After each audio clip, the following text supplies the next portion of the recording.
WNST, Towson, Baltimore, and Baltimore Positive. We have reached the bye week, and what a bye week it shall be. The Ravens at 6-3, big victory on Monday night in New Orleans, at a place where we had a lot of fun about 10 years ago. This guy will be having fun this weekend, a Veterans Day weekend. He's always got cars, more cars than he usually has at a Coons Baltimore Ford.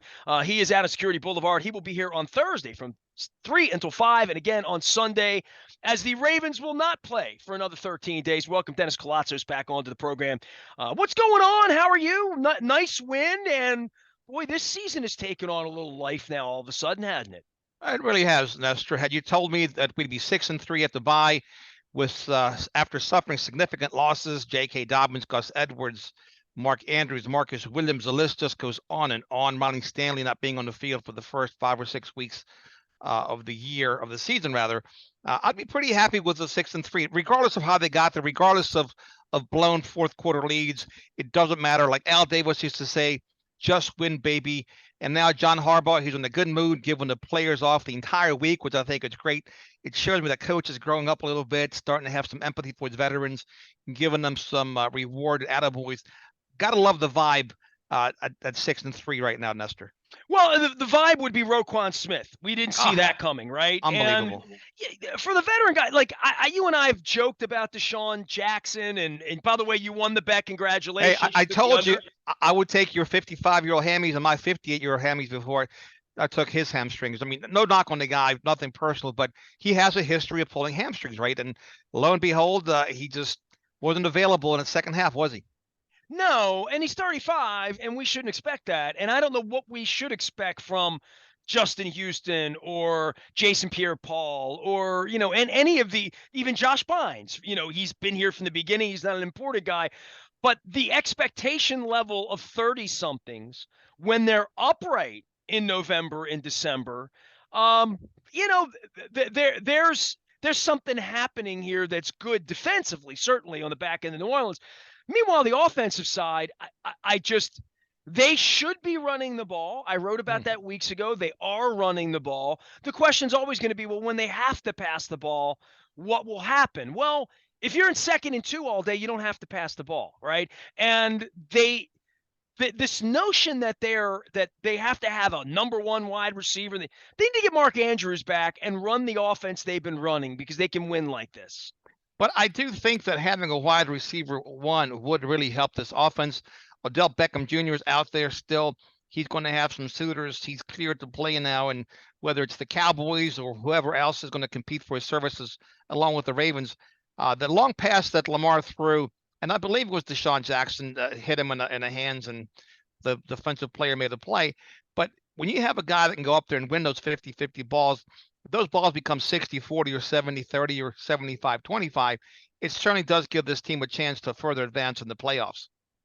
Well, in the case of the wide receiver position, Bateman's not coming back, right? So now, are we on the Odell Beckham thing? I mean, he doesn't want to play here, and they're not going to bring him in here, I don't think. You know what? I think if they pay him enough money, if they pay him enough money, I think he'd go play for anyone right now. He'd go play for the Commanders or whoever you want to throw in there. But I think it comes down to money and fit. And if you're going to be a wide receiver one, Baltimore is the place to go.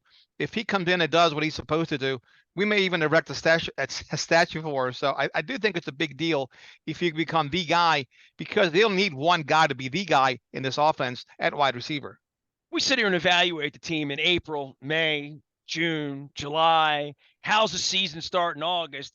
And with the trades in the league, with the amount of 30-something-year-old veterans who I looked up the other night. I was wondering where Brandon Williams was. I saw Big 98 making tackles in the middle, and I Googled him. I thought, did he get a gig? He's not even working. And I'm not saying that he's an answer, but those kinds of 30-year-old players, the JPPs, the Justin Houstons, those players that are out there, they do make a difference. It's how Belichick's won championships. I remember talking to Chad Brown about this. I mean, Chad Brown was that guy that Belichick brought in, the 30-something linebacker that comes in week 12.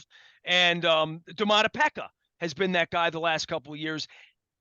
That's substantial when it matters, right? And in the case of Justin Houston showing up this year and playing the way he has, that he's a difference maker right now for them. Oh, for sure. And the fact that he's on a pitch count now, he's coming off the bench, he's fresh. You got Odafe Owe in there, now you got Tyus Bowser. This linebacker position for the Ravens was the weakest level of the defense, and all of a sudden it's become a strength, and that's even without David Ojabo. And Mike McDonald's going to be licking his chops back there. And I don't hear Rex Ryan anymore saying that the young man is over his head. He's a college coach, doesn't know what he's doing. It's amazing how better players, when they're healthy, make any coach look better, doesn't it? Well, and then that would, really bring us to Roquan Smith and saying Eric DeCosta went out, brought him in. That's an X factor that you're not expecting on the team 3 weeks ago. You and I were not sitting around saying, well, they're not just going to get a linebacker. They're going to give up a 2. They're going to give up a 5. Maybe they sign him. Maybe they don't. I mean, that's a March conversation, not a November conversation for me. But what's a November conversation for me is the fact that he played on Monday night, played well, and it is going to be a factor in this defense. They have imported a lottery pick into this thing in the middle of the year. It changes their fortunes for me. I'm ready to go out there and buy a number 18 jersey already. I think he's the real deal. I love his energy. I love his attitude. And there's an old adage, of course, that goes something like this: a high tide raises all ships. And bringing him in, you can already see the impact he's had on this defense. He's making Patrick Queen better already. And Patrick Queen was already an ascending player. He pieced together the 3 best games of his career before Roquan Smith got to Baltimore. So I think the impact he has on him, having confidence he can stop guys like Alvin Kamara on 2nd and short and 3rd and short, that bleeds into our division where Joe Mixon and Nick Chubb and Kareem Hunt and Najee Harris reside, right? So to have that confidence that on 3rd and short, 4th and short, you have a linebacker that can come in there and stop the team and turn the ball over. He is good for 1 score per game, I think. That's the kind of caliber of player he is. Well, we weren't sure we had a pass rush, right? Back in August, we were like, all right, Bowser's out. Is Houston going to sign? Will he be here? Will he even be a factor? And look, they went through these other players, right? I mean, they had the local kid 2 years ago, and he didn't work out, and he's out in Las Vegas making his money now, right?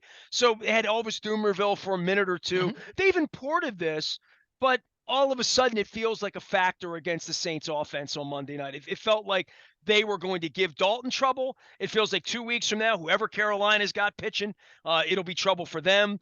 That there is a pass rush now, and we were not speaking about that when Joe Flacco was quarterbacking in week 1 for the Jets. No, you got to love what you're doing. And even when Marcus Williams comes back to make that secondary even stickier, that will also further enhance that pass rush. And we haven't even seen David Ojabo on there. We haven't seen Tyus Bowser out there for a long time in long spurts as he gets healthier. So this pass rush could be something special. They can rotate guys like Justin Houston and JPP, keep them fresh, and let the young Lions eat at times as well. Well, JPP went out of the game, a little early, and maybe a little earlier than Deshaun Jackson, but not too far off from that. Offensively, with this, you'll hear people say, well, Lamar completed 12 passes. Why are we giving him $250 million? I'll just say this. The way they run the ball, it's unlike anyone else has ever run it. Ronnie Stanley coming back now and being Ronnie Stanley, and you and I were betting against that a month ago, right? And I'm glad we were wrong. I like, in situations like these, I'd rather be wrong. Absolutely. Well, for now, we're wrong. He's not only out there playing with fire, he's out there providing a little bit of fire for Lamar. And I don't know what that exchange was. I know both of those guys enough to know, that was a work. Look, that was a difference in work, right? I'm glad they had it. Right? Because of what you just said. It's just like fighting with your best friend. It's in a whole big scheme of things, it's nothing. And they both are passionate. They both want to get it right. And how about they get it right? Whether it was Joe Flacco or Lamar Jackson, in this Greg Roman offense, for the offense to come to the line of scrimmage with 4 or 5 seconds on the clock, it seemed like they're always racing the clock, Nestor. At this point in the offense with this coordinator, they should be a lot more efficient with clock management. Well, and getting the play in, right? I mean, you got to get the play in. Yes. I mean, that's so whether it's Greg, Lamar, both, or whoever, it'd be nice for him to come to the line of scrimmage with 10 or 12 seconds, take a look at the defense, settle his offense, put guys in motion, audible, etc., to give them a better chance to executing the play. I agree with you. There needs to be more urgency between plays. There's no doubt about that. Yeah, I mean that to me that's got to go to the coordinator, because we saw the same thing with Joe Flacco. So it's not a. I don't think if this falls on the quarterback, I think this does fall on the coordinator. And look, that's not taking away that Greg Roman called a very good game, but it does cause for concern when you have to burn precious timeouts because you can't get the play in on time.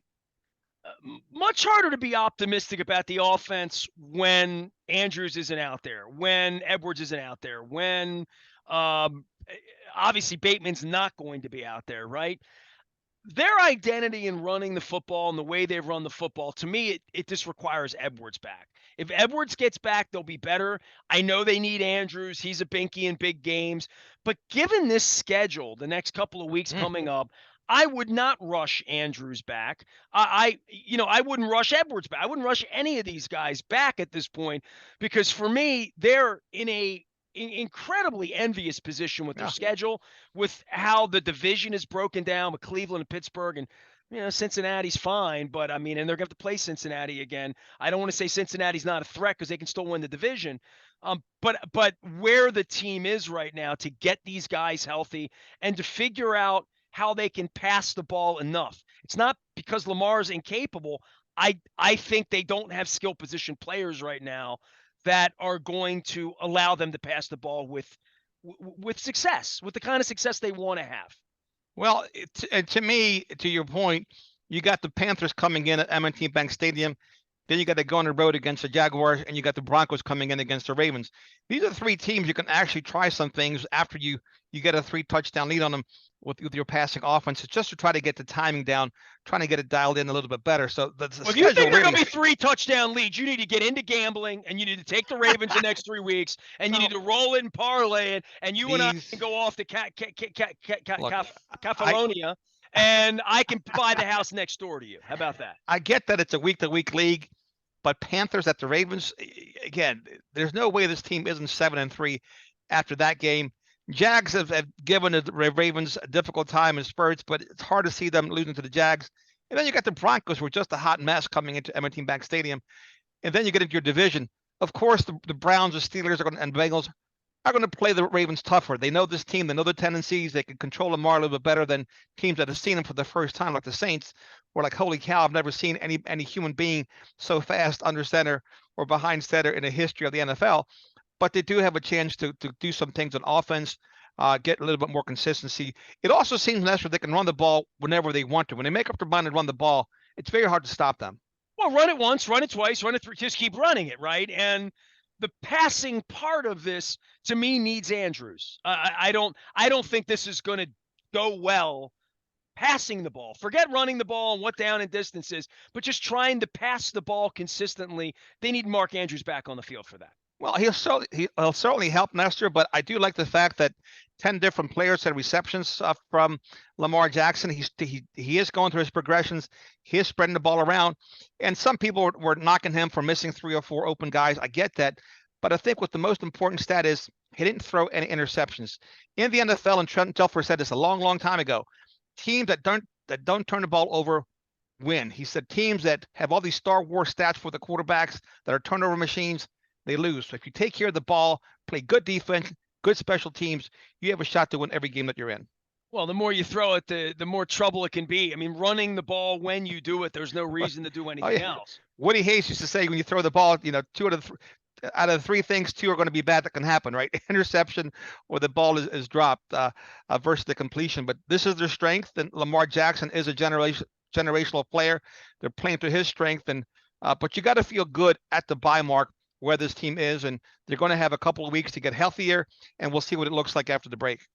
Well, for other teams not being able to prepare for Lamar, the way they try to tackle him, right? Like tackling his head and he ducks down. I just don't understand why folks don't go after his legs. Not in an injury way, but that's how you're going to get him to the ground. You're not going to get him to the ground trying to grab him up high, right? I mean, and we saw lots of that going on. I thought the Saints were a little flawed in that way because they had him pinned in a couple times. They did. They had him pinned in, would have been big losses, would have probably been a possession for them. And he Houdini'd them 5 different times on Monday night. Well, the difference between him and every other quarterback in the history of the NFL, and that may change at some point with some other quarterbacks, is that when he tucks the ball in, he's not a quarterback looking to slide. He's 225, 230 pounds. He can run you over. Arm tackles, shoulder tackles are not going to bring him down. That's the most unusual thing about Lamar Jackson is his size and strength coupled with his speed. You're not going to bring him down with an arm. He runs through those guys like a like a hot knife through butter, and that's the difference between him, and that's why he's such a wonderful player. Dennis Koulatsos will be here on Thursday from 3 until 5, hosting the Dennis Koulatsos Show. The Sunday Sports Force back on Sunday morning. I will be relaxing on Sunday, watching games on television. By the way, I got a little inside skinny for you. You ready for this? Because I know this guy was one of your personal favorites. There's a game this week between the Tampa Bay Bucks and the Seattle Seahawks. It is the first ever game in Deutschland, in Germany, right? Ah, nice. So, my wife, Stoner, the man who saved her life, lives in Germany. His brother, very, very big Tom Brady fan. Like such a big Tom Brady fan that when I went and visited him 6 years ago, because he saved her life in 14 and 15, we met him in 16. So 6 weeks ago, September, that we met Niels. We went over and he was living with his mother, and his brother lived with his mother at the time. He's now married. And I went to their home, and his brother's perfect English took me into his bedroom, opened his closet, and showed me his jerseys in the closet. He had Kobe Bryant jersey too, by the way, but had a Tom Brady Nice. white and silver New England Patriots jersey, called him the GOAT. He's the GOAT. The GOAT. And so now the GOAT is playing over in Munich this week. And so Tampa's playing Seattle. I wound up eating in Germany with Max, who's Niels' brother, and their mother. And Max said to me, "We cannot get tickets. It's impossible. The demand on the tickets is 1 million people want these tickets, and there are only 50,000 tickets in Munich." And I said, "Well, let me see what I can do, work on this or whatever." So I popped a note to Ryan Jensen. So Ryan Jensen, the great Ryan Jensen, has come through. So my man Niels and Max will be in Munich, München, as they call it. Oh, very nice. And they will be in Munich on Sunday morning. So I'll be up early watching the GOAT and Seattle and the Tampa Bay Bucks. So I am sending Niels to the first ever NFL game. I'm not. Ryan Jensen actually is, because he's a nicer guy. But so we got that going on. So this Sunday, I'm just going to chill it. I'm going to relax. I almost went to Munich for the game, but I defer. And there'll be a whole day of football to sit around and watch. This is getting to be fun, these Sundays where we just get to watch all the other teams play. Well, that's very nice of you, Nestor. And it's always not what you know, it's who you know. And in this case, I'm glad for Niels and his brother that you have a connection with Ryan Jensen. Ryan, of course, really good guy. I'm friends with his dad on Twitter. Nice man. Nice family. Colorado people out there in Pueblo, Colorado, right? They're wonderful, wonderful people. We missed Ryan, but hey, now we have Tyler Linderbaum. It's the Linderbaum era, and the early returns on him are also very good. Well, if he gets me tickets for Tom Brady, if Tom Brady's still playing in Germany 100 years from now, Dennis can be found. He might be. Dennis can be found out of Coons Baltimore Ford in front of all of his presidents. You're showing off now. I mean, something's happened here. I told you, somebody made a comment, and I didn't take it too kindly. So, look, it's the pelts on the wall, as Bill Parcells used to say. It's stuff that we earn. Nobody gives them to us every day. I don't know. I don't have anything on my wall behind me other than I couldn't even get. You don't have a wall big enough. You don't have a wall big enough for your pelts, Nestor. You've accomplished a lot of great things in life. I'm trying to figure out with all these awards that used to be around and stuff. I found them all on the radio station. You're inspiring me now to put them somewhere, but I don't think I'll put them behind me. Put them up. Well, hey, when you see Coach Billick on the NFL Network, that Super Bowl trophy behind him, that was my gift to him. So hey, that's big. That's big. $279 from China. Just order it online. Nice. Dennis will be here on Thursday from 3 until 5, back again on Sunday. And you, of course, can always find him if you're in the market for a new or pre-loved vehicle. Lots of vehicles on the lot, right? I mean, you complained for a long 2.5 years we didn't have any cars. Now you actually have cars. We got $1.50, a cow and a calf, and more in a way. We have a lot of vehicles coming in and a lot on the ground just in time for this weekend that we're coming up, this Veterans Day weekend. They get a red one, a blue one, a green one, a yellow one. They got everything. And again, shout out to all the veterans out there. Really, really, really thank you for your service. Absolutely, man. Big week around here. Football, Munich, the GOAT, bye week. And the Orioles are going to spend a lot of money on Jacob deGrom. I just know they are. I am Nestor. We are WNST AM 1570. Bringing the Crab Cake Tour back at the Pappas on the 18th. It's all brought to you by the Maryland Lottery in conjunction with Goodwill and Window Nation. Not a bye week around here. We got an election. We got things going on. We got Crab Cake Tour. And I got to spend Friday with my bucket list guest, Gina Schock, the great drummer of the Go-Go's from Dundalk. Sat in with John Allen and I. Not often I get to click bucket list interview, Dennis, but I did last week. So I was very, very happy with that. I hope you all are happy at BaltimorePositive.com, checking it out as well.